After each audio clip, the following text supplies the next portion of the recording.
Abra sua Bíblia em Mateus, capítulo 8, a partir do verso 5. Muito bom estarmos juntos. Eu quero dizer que você é muito bem-vindo nesse lugar. Esse é o nosso primeiro Tadel de 2016. Vou repetir assim para dar uma segunda chance para os irmãos. Esse é o nosso primeiro Tadel de 2016. Glória a Deus. E é tão bom estarmos juntos, é tão bom desfrutarmos da presença de Deus. Depois você, líder, receberá a sua mensagem da célula. Então não saia sem pegar a sua mensagem da célula ao final desse culto, porque nós temos as nossas células funcionando a todo vapor. Algumas aí, nesse período de final de ano, coincidiu algumas datas também com cultos nossos, então ficou assim, alguns momentos o dito pelo não dito, mas essa semana, né, nós já estamos com força total, servindo a Deus. Procure o seu líder, se ele ainda não começou a célula, cobre ele e fala: eu vou estar lá na sua casa, nem que seja para você orar só pela minha vida. Vamos juntos adorar a Deus, vamos juntos buscar a presença de Deus, crescermos. É tão bom podermos desfrutar da bênção, da graça e do poder do Senhor. Você que está aqui pela primeira vez, eu quero dizer que você é muito bem-vindo. Deus abençoe a tua vida, teu coração. É um prazer imenso tê-lo conosco, e não tem jeito. Se você colocou os pés aqui pela primeira vez, Deus tem algo poderoso com a sua vida. Pode saber disso, e Ele vai cumprir em nome de Jesus, amém? Você que está voltando de férias, Deus abençoe sua vida. Agora você está com força total para trabalhar mais do que a gente que não saiu, amém? Amém foi fraco, hein, irmãos? Hoje tá.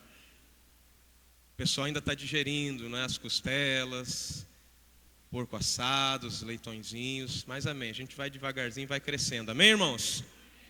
Abra sua Bíblia, Mateus capítulo 8.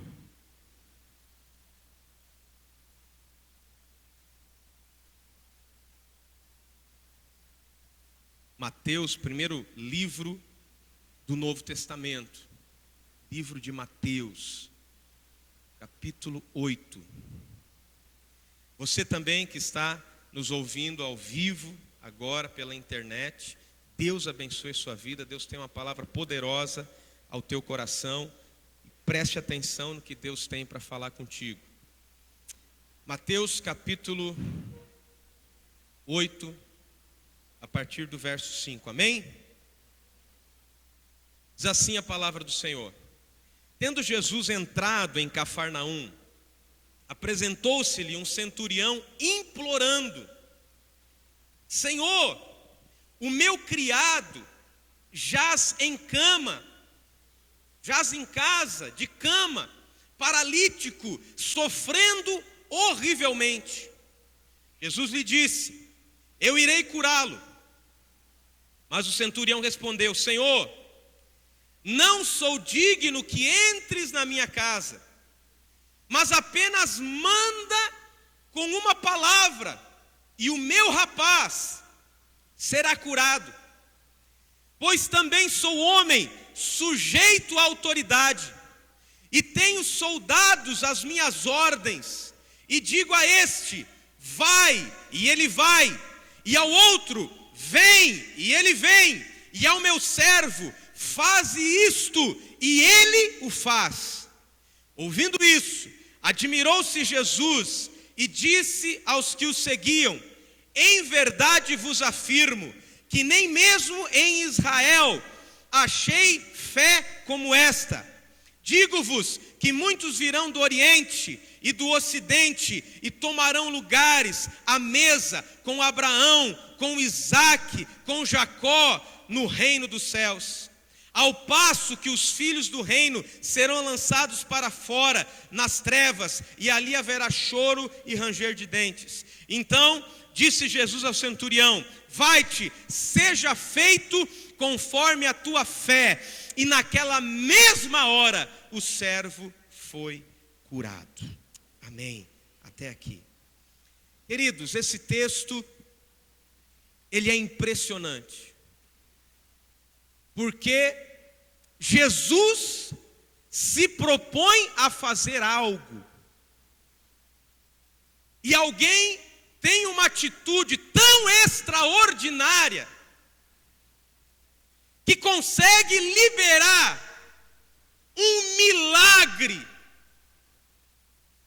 imediato de Jesus. E esse homem, ele, através de atitudes que ele teve, ele conseguiu extrair dos lábios do nosso mestre uma palavra que levantou um paralítico de uma cama a quilômetros de distância. Apenas uma palavra. E é sobre isso que eu quero falar com você essa noite. Basta uma palavra. Diga, basta uma palavra. Você já parou para pensar, meu irmão, como uma palavra pode mudar o nosso destino? De repente você está lá, curioso, fez um concurso. E aí você vai lá na lista. Como aquela palavrinha escrito assim, aprovado, pode mudar a tua história. Uma palavra só. De repente você faz uma pergunta para uma moça. Você quer casar comigo? Uma palavrinha de 3 letras, meu irmão, pode selar um destino de felicidade para o resto da tua vida. Ou o contrário. Depende da situação, né, irmãos? Mas aqui a gente só tem gente substância, gente pirão, que não vai fazer essa pergunta para qualquer pessoa, né? Como diz o meu sogro, é aquele que não sai se atirando sobre qualquer carne. Vai assim, com entendimento. Uma palavrinha só.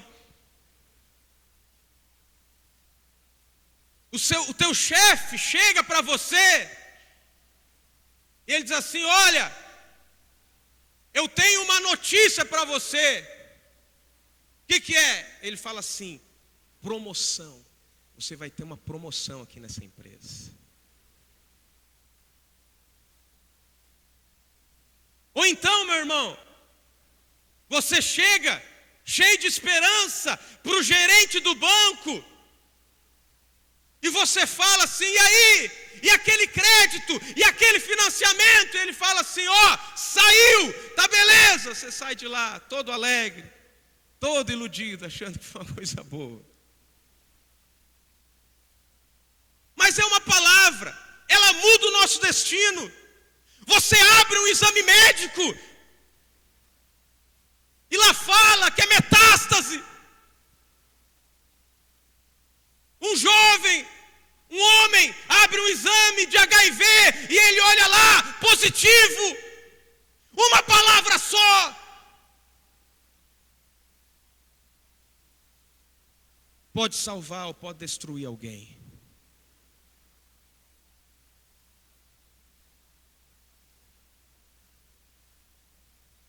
Basta uma palavra. Mas eu quero dizer para você uma coisa. O mesmo Jesus que deu uma palavra para aquele centurião está aqui esta noite. E ele tem uma palavra que pode mudar a minha e a sua história. Uma palavra só. Basta uma palavra. Basta que Jesus profira algo em relação à minha vida, e todas as coisas elas mudam. Eu passo a viver coisas maiores, eu passo a ver coisas maiores. Nós precisamos entender, irmãos, a voz de Deus é algo precioso ao nosso coração. Quando Deus fala, Ele gera. Quando Jesus fala, Ele gera.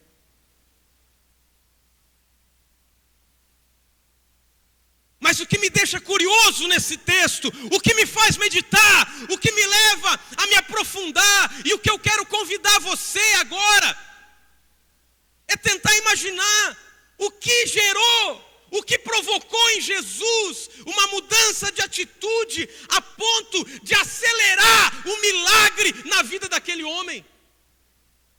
Porque Jesus se dispôs a ir aonde estava o seu servo doente. Jesus estava disposto a entrar na casa daquele homem, a impor a mão sobre aquele paralítico, a dizer: levanta, anda. Quem sabe pegar, abraçar ele, ajudar ele a se levantar. Mas Jesus viu algo diferente naquele homem.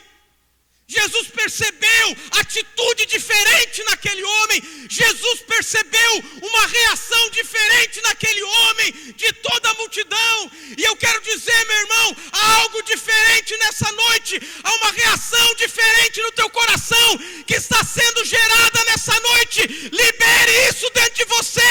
O Senhor tem uma palavra que vai mudar a tua história. Mas eu e você precisamos ser provocativos. Esse homem provocou algo em Jesus. Ele conseguiu extrair algo do mestre. Ele conseguiu antecipar o poder do mestre na vida dele. Sabe que uma das coisas que eu aprendo, que gerou essa reação, que provocou essa palavra, que mudou a história desse homem, é que este homem tratou Jesus como uma autoridade suprema na sua vida. Diga: eu preciso tratar Jesus como autoridade suprema na minha vida. Nós precisamos ser íntimos do Senhor. Nós precisamos ter intimidade com Deus. Nós precisamos chamar Deus de papai, Jesus de meu amigo, Espírito Santo de amigo. Mas nós não podemos esquecer que Ele é a autoridade máxima sobre todo principado e potestade. Ele é a autoridade. Jesus não é teu amiguinho de farra. Jesus não é teu amiguinho para ficar vendo foto no Facebook. Jesus não é nosso amiguinho para ficar com conversa leviana no WhatsApp. Jesus não é nosso amiguinho para postar foto de biquíni, de fio dental, pagando cueca, pagando isso, pagando aquilo. Ele é a autoridade suprema. Ele diz o que eu vou vestir, o que eu vou falar, o que eu vou usar, a conversa que eu vou ter. Ele é e sempre será o Rei dos Reis. Ele é. Ele é. Não sou eu que decido. Esse homem, ele se aproximou de Jesus. Jesus disse: eu irei até a sua casa. E falou: Senhor. Ele não estava com demagogia, irmão. Ele não estava com hipocrisia, porque senão ele não teria recebido a bênção. Ele não estava dizendo: não sou digno, como muitos às vezes. Não sou digno de ir na igreja, vou ficar em casa dormindo. Não é isso. Ele estava entendendo que por mais que ele fosse uma autoridade naquela época, ele era um centurião. Ele era comandante de um grupo de 100 soldados romanos. Soldados, a elite dos soldados do mundo naquela época. Ele era chefe de 100. E ele cuidava de uma cidade. Ele era autoridade policial máxima naquela região. Mas quando ele chegou diante de Jesus, ele falou: a minha casa não é digna de receber alguém da sua autoridade, da sua envergadura. Ele reconheceu: eu tenho autoridade, mas o Senhor é autoridade sobre todas as coisas. Tu és o Senhor. Tu és o Senhor. O Senhor não precisa entrar. O Senhor não precisa entrar lá.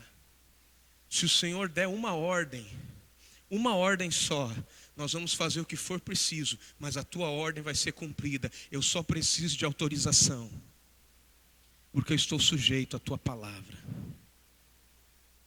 Eu quero apenas permissão para vencer essa guerra. Ele entendeu, ele tratou Jesus nessa dignidade. Muitas vezes, irmãos, nós temos deixado de tratar o Senhor com a honra que lhe é conferida. Nós achamos que podemos fazer aquilo que nós achamos que é melhor, aquilo que é a nossa opinião. Nós precisamos entender que se nós não respeitarmos princípios de autoridade, nós jamais vamos receber uma palavra que vai mudar a minha história. Para uma palavra mudar a minha história, eu preciso entender os princípios de autoridade. Há pessoas que querem milagre, mas não respeitam ninguém, não se submetem a ninguém. Você entrega uma autoridade na mão dela, ela já não pode servir mais para nada, ela só serve para governar, ela só serve para reinar, ela não pode mais carregar um peso, ela não pode mais varrer um chão, ela não pode mais ajudar em nada. Porque ela já chegou num nível que não dá. E quando nós fazemos isso, irmãos, é muito sério, mas nós perdemos a palavra de milagre que Deus tem para a nossa vida. Um dos textos que me deixa mais entristecidos na Bíblia é Marcos capítulo 6, verso 5, onde a Bíblia diz: Jesus não pôde fazer ali nenhum milagre, se não curar uns poucos enfermos, impondo-lhe as mãos. Esse texto está falando da região onde Jesus morava. Esse texto de Marcos. E quando Jesus voltou ali como profeta, ele começou a pregar e começou a orar. E aonde Jesus passava, as pessoas tentavam tocar na orla da veste dele. A Bíblia diz que tocavam na orla da veste e todos eram curados. Mas quando Jesus chegou na aldeia que ele foi criado, ele pôde curar uns poucos enfermos impondo as mãos. Ele quis impor a mão nesse servo do centurião. O servo falou: Senhor, eu creio, se você mandar uma palavra ele vai ser curado, não precisa nem ir lá orar. Agora, nessa aldeia a incredulidade era tanta que Jesus tinha que ir lá, impor a mão. O camarada estava com a dor de cabeça. Quem sabe Jesus ainda fazia uma massagem. Sai, porque havia uma incredulidade muito grande. Porque eles não entendiam o princípio de autoridade. Quando Jesus chegou naquela aldeia, eles falaram assim: esse não é o filho de José e Maria, o carpinteiro? Quer dizer que agora ele é profeta? E aí Jesus disse: olha, o profeta não tem honra senão na sua terra. Aí você fala assim: pastor, é por isso então para Deus usar minha vida, eu vou ter que sair de Andradina, porque aqui todo mundo me conhece, todo mundo sabe quem eu sou. Então para Deus me usar eu vou ter que sair. Não, querido. Você não é mais dessa terra. Você a partir de agora é um cidadão do céu. Você é embaixador do rei. Você e eu nascemos de novo. Aquelas pessoas não reconheceram isso em Jesus, depois tiveram que reconhecer. Então eu não posso simplesmente tratar Jesus como um qualquer. Jesus não vai reclamar, irmão. Mas o poder dele começa a não agir mais como agia antes na nossa vida. Porque ele já não é mais a autoridade suprema. Ele já não é mais a pessoa mais importante. Ele é apenas um profeta que tem umas palavras bonitas. Nós temos que voltar, irmãos, a respeitar as autoridades que estão sobre nós. Pais. A Bíblia diz que é o primeiro mandamento com promessa, honrar pai e mãe, e você vai ser bem em tudo, você vai se dar bem em tudo que você fizer. Mas o mundo prega uma cultura de desonra. Nós não honramos os professores. E aí, irmão, é uma disputa de poder, porque o pai não ensina o filho a honrar o professor, não ensina os filhos a honrar as autoridades. Você pode discordar, você não é obrigado, às vezes, a gente vive um ambiente político muito tenso hoje, você não é obrigado a concordar, mas você não tem que tratar de forma vexatória quem quer que seja. Todo ser humano é digno de respeito. Discorde, procure as vias legais para fazer o que tem que ser feito, mas nós não podemos ter desonra. Nós não podemos tratar as pessoas de qualquer maneira. E esse homem, ele não só honrava suas autoridades superiores, mas ele estava lá diante do Rei dos Reis pedindo por um dos seus servos, porque ele honrava também aqueles que estavam abaixo dele. Esse é o grande homem de honra, a grande mulher de honra. A palavra de Deus não vai me impactar no nível que ela tem condições de me impactar, se eu não me abrir a honrar as pessoas, a honrar as minhas autoridades, a honrar a minha liderança, a honrar o meu esposo, a honrar a minha esposa, a honrar os meus filhos. Pode ser uma criança. Nós temos que honrar, a gente tem que pedir, com licença, por favor, é dessa maneira que a criança vai aprender.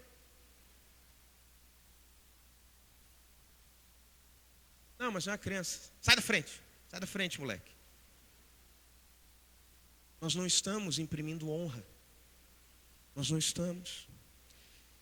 A Bíblia diz, irmãos, em Mateus capítulo 10, verso 41, quem recebe um profeta, por ser um profeta, receberá recompensa de profeta. Aquele que recebe um justo por ser um justo, receberá recompensa de justo. Aquele que der de beber, ainda que seja um copo de água fria, a um destes meus pequeninos, por ser meu discípulo, em verdade vos digo, que de modo nenhum perderá a sua recompensa. Honra. Honra. Se honra um profeta, na qualidade de profeta, eu recebo recompensa de profeta. Um justo, na qualidade de justo, eu recebo a recompensa de um justo. Quando você reconhece que alguém é bem sucedido numa área, honra essa pessoa na área que ela é bem sucedida, porque você vai atrair benefícios, você vai aprender com a pessoa aquilo que ela tem para te ensinar. Não importa, todo mundo, irmãos, qualquer pessoa tem algo precioso a nos ensinar. Procure se dispor a aprender. Mas é interessante, meus irmãos, ele de fato reconheceu que Jesus era uma autoridade suprema, tratou Jesus como uma autoridade suprema, mais do que reconhecer, porque reconhecer é muito fácil.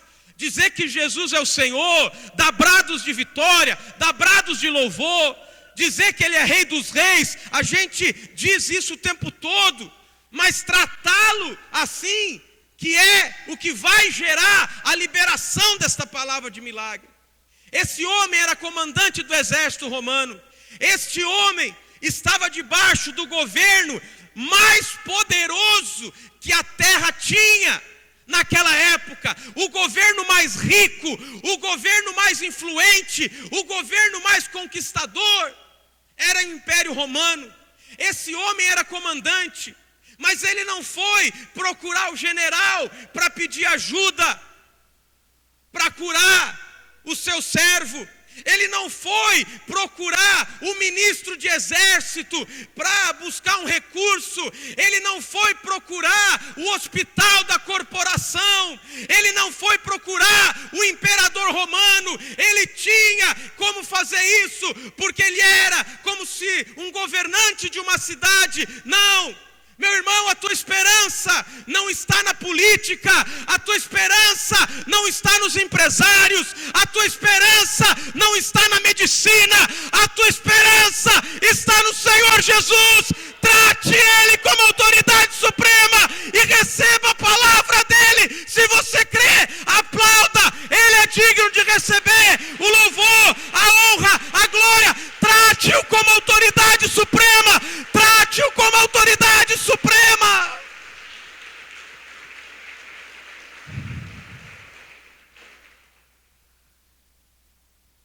Para encerrarmos,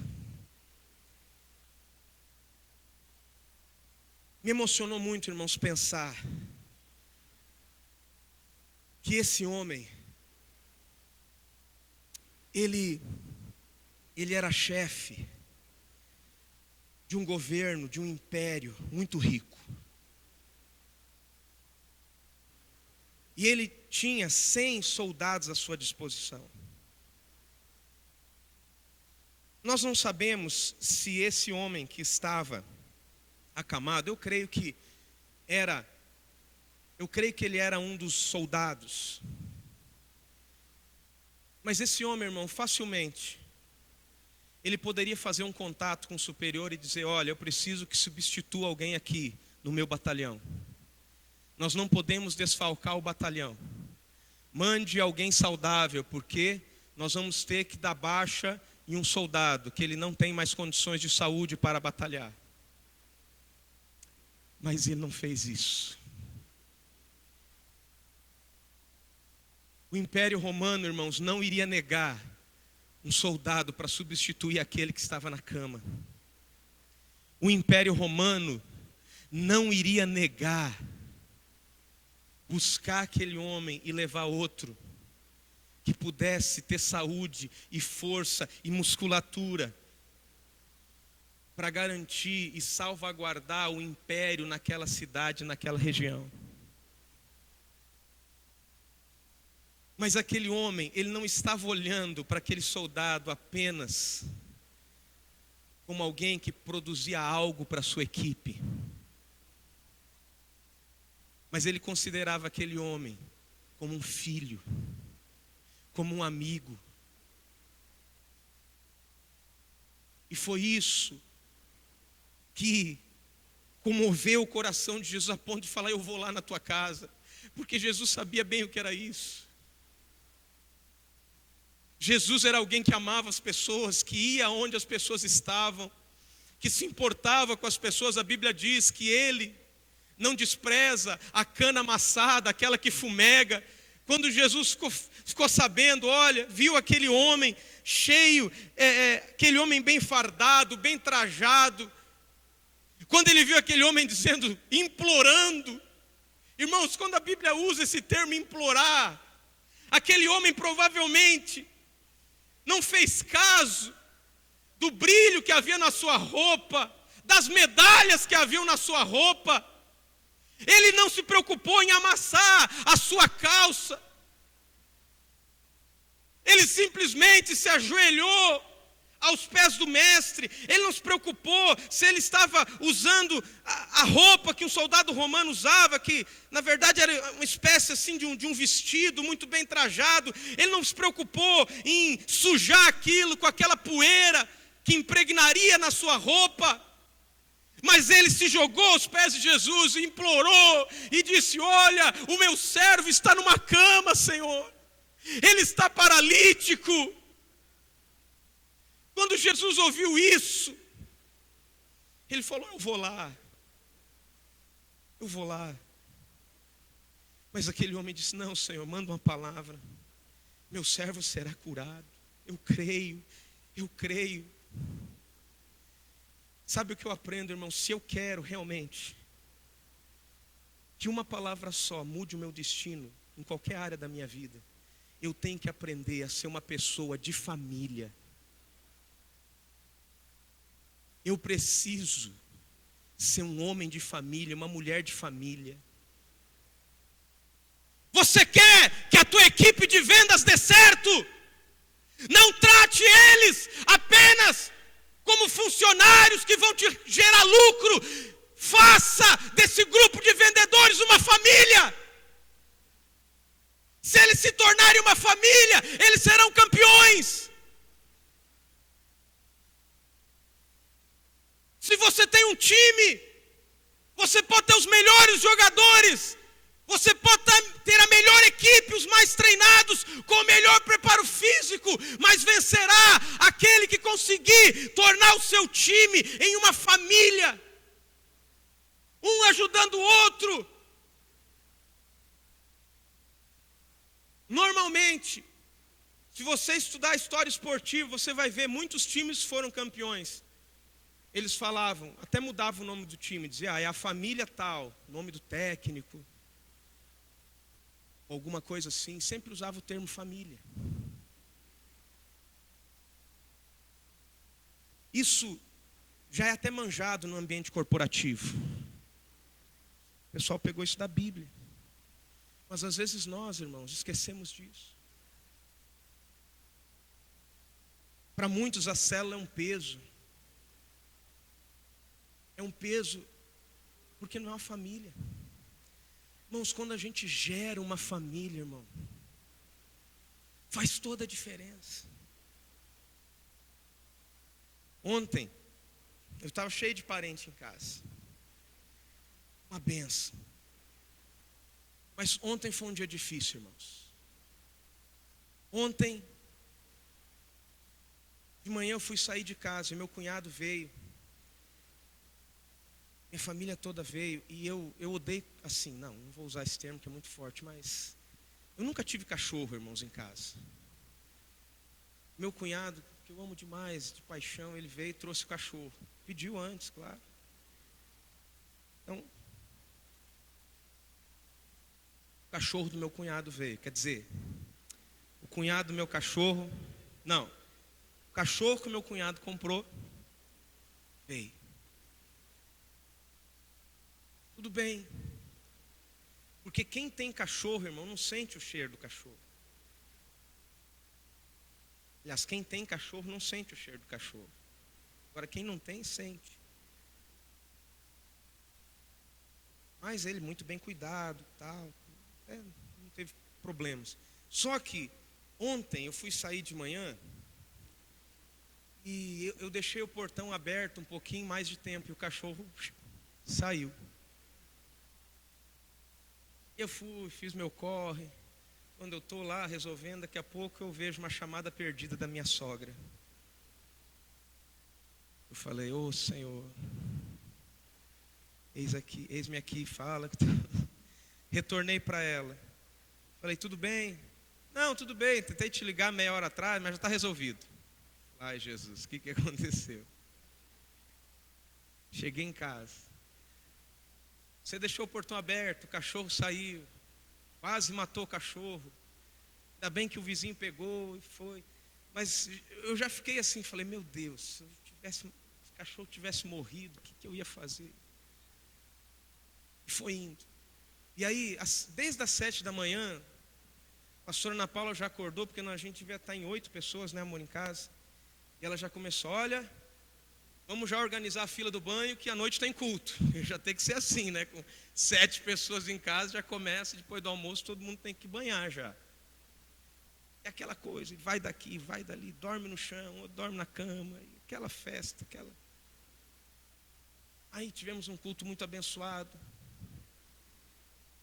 E eu, irmãos, eu estava com desejo, depois desses 12 dias de jejum, de comer um peixe frito. E assim, não posso nem falar que já começa a salivar. E eu já tinha planejado no meu coração, vamos comer peixe frito, e é barato, e compensa, aquela coisa toda. Está com os argumentos prontos. E quando eu estou saindo, reuni a família aí e tal. Aí, não, vamos comer pizza. Ah, por quê? Não, porque o Benjamin quer, que é o sobrinho. Ele ama pizza, ele já pediu pizza. E eu, tá bom. Aí eu fui tentar convencer, eu falei, Benjamin, rapaz, você não sabe, Benjamin, tem um peixe frito aqui em Andradina, Benjamin, que é uma delícia, muito gostoso, ele é crocante. A gente pode comer esse peixe frito, olha, E o olhinho dele já começou a brilhar, ele abriu aquele sorrisão. E eu falei, e aí, Benjamin? Ele, pizza. Aí eu falei, Sarinha, peixinho, Sarinha. Ela, peixinho, legal. Só isso. E vai tocar a gente comer pizza. Chegamos lá, estacionamos. Quando chegou, meu irmão, aquilo parecia uma igreja, assim, fervendo de crente lá dentro. E pizzaria só tem crente. É paz do Senhor para aqui, graça e paz, paz de Deus, tudo que é tribo estava lá.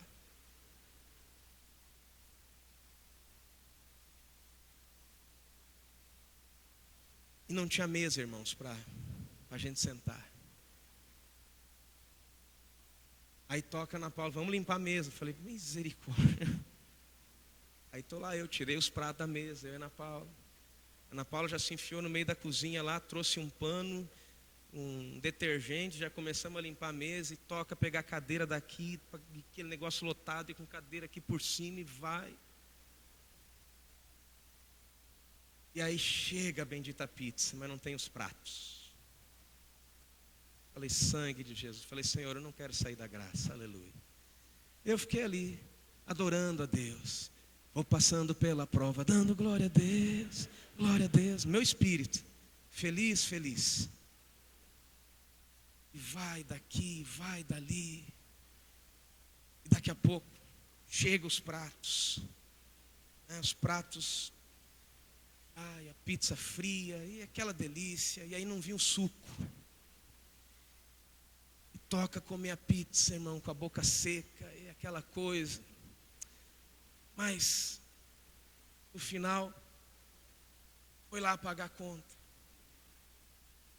Somou direitinho R$ 96. E eu falei, moça, assim, com todo respeito, só que eu tive que limpar o chão, recolher os pratos, limpar a mesa, carregar. Ela começou a rir. Fazer o pedido, eu fui fazer o pedido. Eu falei, e ela começou a rir, eu falei, não moça, é sério, não estou brincando, é verdade. Fiz tudo isso. Então assim, vê um desconto caprichado para mim. Tá bom, R$ 80, tá bom?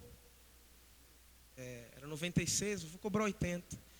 Falei, tá bom. Falei para Ana Paula, outra vez a gente chega antes, já dá uma faxina geral, fica tudo certo, né? A faixa. Mas sabe, irmãos, família, nem sempre, irmão, é a coisa mais fácil do mundo. Mas família é a coisa mais gostosa do mundo, meus irmãos. Não tem coisa mais gostosa que família. Sabe por quê? No teu último dia aqui nessa terra, você não vai querer morrer abraçado numa escritura de fazenda. No último dia aqui nessa terra, você não vai querer morrer segurando a chave de uma caminhonete do último ano. Você vai querer uma esposa do teu lado dizendo, meu amor, eu estou com você até o último segundo, se for preciso. O que você vai querer ver, pai, é um filho olhando nos teus olhos e dizendo, pai, você foi o maior homem que eu já conheci nessa terra, pai. Eu tenho orgulho de ser o seu filho, pai. Eu não vou deixar a tua memória morrer nessa terra, pai. Tudo que o Senhor me ensinou, eu vou fazer. Eles foram embora hoje à tarde, voltaram para a casa deles, ficou um vazio lá em casa. Sabe, irmãos, às vezes a gente abandona por tão pouco a casa de Deus. Porque nós esquecemos que nós somos uma família. Às vezes, irmão, a chapa esquenta. Às vezes tem bate-boca, às vezes a gente não gosta do que alguém fala, do jeito que a pessoa fala. Mas é meu pai, é minha mãe, é meu irmão. Eu amo essas pessoas, elas são importantes para mim, eu não posso deixá-las para trás. Porque no final das contas, é isso que conta de verdade. É isso que conta de verdade. Vamos colocar de pé.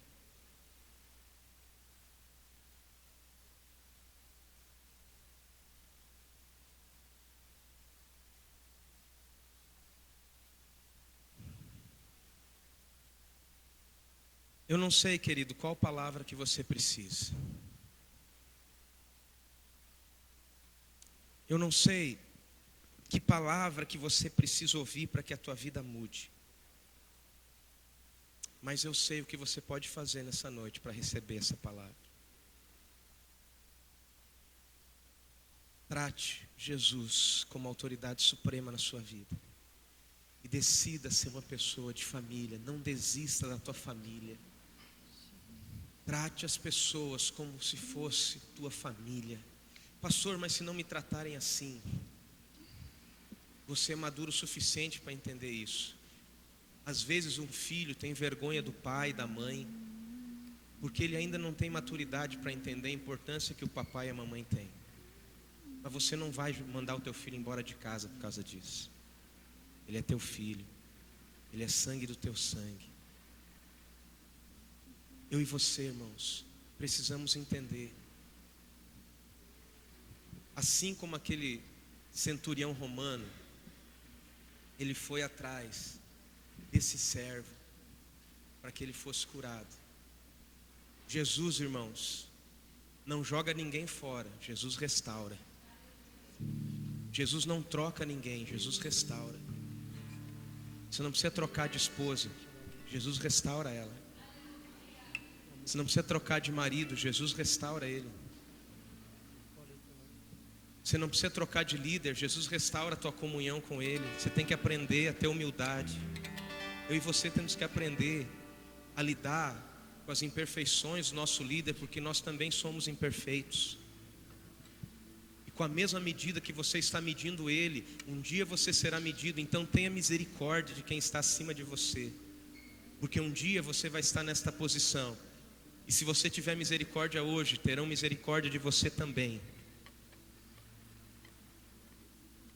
Se você honrar o teu pai hoje, jovem, amanhã o teu filho vai te honrar, vai te respeitar, porque você está semeando no solo da palavra de Deus. É Deus que manda fazer isso. Agora deixa eu te falar uma coisa. Eu sei que às vezes você quer uma resposta de Deus. Eu sei que às vezes a gente tem tantas perguntas. Mas eu quero contar um segredo espiritual para você antes da gente orar. Jesus, meu querido, minha querida, Jesus não responde perguntas. Jesus nunca se propôs a responder perguntas. Jesus responde, sabe o que? Jesus responde respostas. Quando Jesus disse, eu irei, ele não perguntou como. Ah, mas é longe. Quanto tempo o senhor vai demorar para chegar na minha casa? E se acontecer alguma coisa no caminho? Não, ele não perguntou nada. Ele disse assim, Senhor, ele mesmo deu a resposta. Manda uma palavra, meu servo vai ser curado. Um dia, o grande profeta Samuel era uma criança ainda. Ele acordou de madrugada com uma voz chamando, Samuel, Samuel. E o Samuel acordou e foi até o sacerdote Eli e disse, sacerdote, você me chamou, o que é? O sacerdote disse, não te chamei, Samuel, volta a dormir. E assim foi 3 vezes. Na 4ª vez, Eli entendeu que era Deus falando com Samuel. E Eli já sabia como é que era. Embora ele estivesse já desanimado, afastado, mas ele sabia o segredo. Ele disse assim, Samuel, quando você ouvir essa voz, não pergunte quem é, não faça perguntas, diga assim, eis-me aqui, Senhor, fala que o teu servo ouve. Em outras palavras, ele estava dizendo, Samuel, diga o seguinte, você está disposto a ouvir, a obedecer, você está disposto a ser uma resposta à palavra de Deus. Se eu e você desejarmos ser resposta de Deus para esta geração, a palavra dele virá sobre nós. A palavra que liberta, a palavra que cura. Vocês lembram de Isaías, o grande profeta?